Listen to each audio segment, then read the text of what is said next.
I'd like to go ahead and dismiss the second school.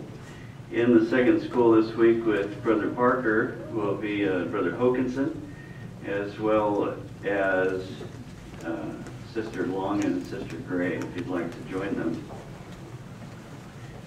And now we'll give our attention to Wilson Zach. He's going to handle the reading for us this week. And the reading is taken from Luke chapter 18, verses 18 through 34.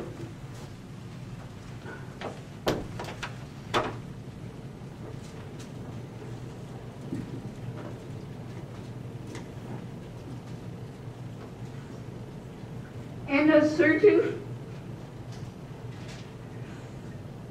ruler questioned and saying, Good teacher, by doing what shall I inherit? Everlasting life. Jesus said to him, Why do you call me good? Nobody is good except one God. You know the commandments: do not commit adultery, do not murder, do not steal, do not bear false witness, honor your father and mother.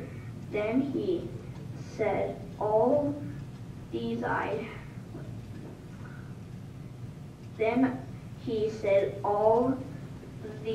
have kept from youth on. After hearing that, Jesus said to him, there is yet one thing lacking about you. Sell all the things you have and distribute to poor people, and you will have treasure in the heavens. And come be my follower. When he heard this, he became very deeply grieved, for he was very rich. Jesus looked at him and said, how difficult a thing.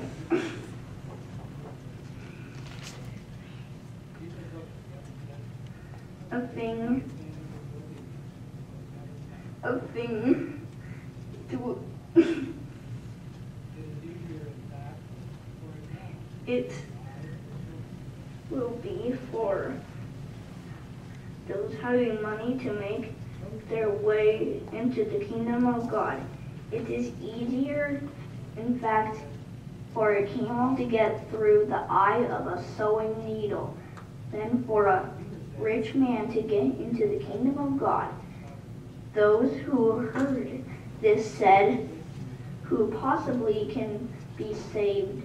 He said, the things impossible with men are possible with God. But Peter said, Look, we have left our own things and followed you. He said to them, truly I say to you, there is no one who has left house or wife or brothers or children for the sake of the kingdom of God, who will not in any way get many times more in this period of time in the coming system of things, everlasting life. Then he took the 12 aside and said to them, look, we are going up to Jerusalem, and all the things written by means with the prophets, as the Son of Man will be completed. For instance, he will be delivered up to men of the nations and will be made fun of, and he will be treated insolently and spit upon. After scourging him, saying, they will kill him, but on the third day he will rise. However, they did not get into the meaning of any of these things, but the utterance was hidden from them, and they were not known the things said.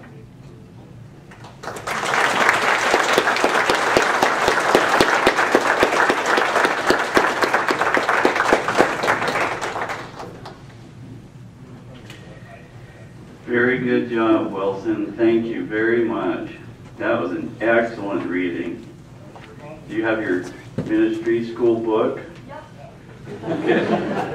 Good job. You want to open it to page 83? You really gave us a good example of working hard and learning how to read well.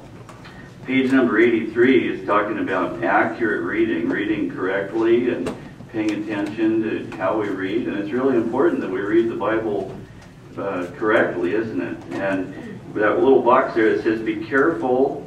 Why is it important? It says, careful and correct reading is a fundamental part of conveying the truth about the Bible. So we can teach people about the Bible if we can read it well, huh? So it's really important. So in the top box right there, it says, read aloud exactly what's on the printed page. You really paid attention to that.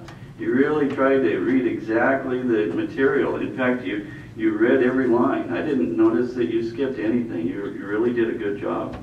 There on page 85, turn over just one page on that box. It says, what does it say that's how it's really important? It says, practice, practice, practice, and do so aloud.